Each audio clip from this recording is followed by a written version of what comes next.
కరూర్ తొక్కిసలాట ఘటన ఖచ్చితంగా రాజకీయ కుట్రేనని తమిళనాడు సీఎం విజయ్ చేసిన వ్యాఖ్యలు కలకలం రేపుతున్నాయి. పోలీసులనే నమ్ముకుంటే తనపైనే నిందలేశారన్న కామెంట్స్ చర్చనీయాంశంగా మారాయి. సమావేశాన్ని రద్దు చేసేందుకు పోలీసులకు అన్ని హక్కులు ఉన్నా అవేమీ చేయకుండా చోద్యం చూశారన్న వ్యాఖ్యలు దుమారం రేపుతున్నాయి.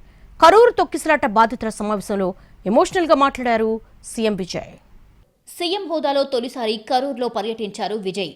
తొక్కిసలాట మృతుల కుటుంబాలతో సమావేశం నిర్వహించారు. బాధిత కుటుంబంలోని అర్హులకు ప్రభుత్వ ఉద్యోగ నియామక పత్రాలు అందజేశారు. ఇదే సమయంలో విజయ్ ఎమోషనల్ అయ్యారు, కంటతడి పెట్టుకున్నారు. కరూర్ తొక్కిసలాట ఘటన ఖచ్చితంగా రాజకీయ కుట్రేనని ముఖ్యమంత్రి విజయ్ సంచలన వ్యాఖ్యలు చేశారు. ఆ ర్యాలీకి ఎక్కువ మంది వచ్చారని తెలిసినా నాడు పోలీసులు దాన్ని ఎందుకు మధ్యలోనే రద్దు చేయలేదని ప్రశ్నించారు.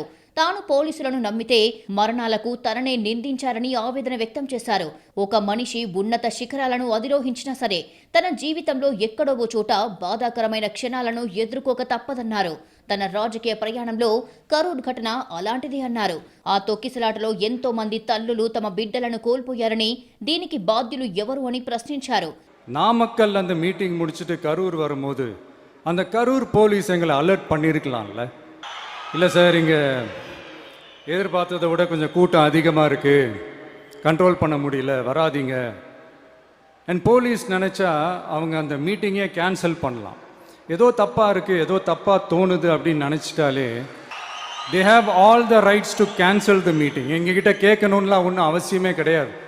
ஆனால் அதையெல்லாம் எதுவுமே செய்யாமல் அந்த ஹைவேல இருந்து அந்த ஸ்பாட்டுக்கு போலீஸே எங்களை உள்ள கூட்டிட்டு வந்து விட்டு அந்த நாடகலாம் இருக்கு பாருங்க. సభ రద్దు చేయకుండా పోలీసులపై ఎవరి ఒత్తిడైనా ఉండి ఉంటుందని అప్పటి డీఎంకే ప్రభుత్వాన్ని ఉద్దేశిస్తూ పరోక్ష వ్యాఖ్యలు చేశారు. ఘటన తర్వాత తాను పారిపోయారని, ప్రత్యర్థులు తనపై బురద జల్లారని అన్నారు. కానీ తాను ఎక్కడికి పారిపోలేదన్నారు విజయ్. ప్రజలకు సేవ చేసేందుకే రాజకీయాల్లోకి వచ్చారని విజయ్ స్పష్టం చేశారు. కరూర్ విషాదాన్ని తానెప్పటికీ మర్చిపోలేనని, మృతుల జ్ఞాపకార్థం పార్టీ తరపున స్మారకాన్ని నిర్మిస్తారని విజయ్ తెలిపారు. తమిళనాడు అసెంబ్లీ ఎన్నికల సమయంలో గతేడాది సెప్టెంబర్లో కరూర్ ఘటన జరిగింది. విజయ్ ఎన్నికల ప్రచారం కోసం టీవీకే ఏర్పాటు చేసిన ర్యాలీలో తొక్కిసలాట జరిగి 41 మంది ప్రాణాలు కోల్పోయారు. ఈ ఘటనపై తీవ్ర దిగ్భ్రాంతి వ్యక్తం చేసిన విజయ్ అధికారంలోకి వచ్చాక బాధిత కుటుంబాలకు ప్రభుత్వ ఉద్యోగాలు ఇస్తారని ప్రకటించారు. అన్నట్లుగానే అర్హులైన వారికి నియామక పత్రాలు అందజేశారు.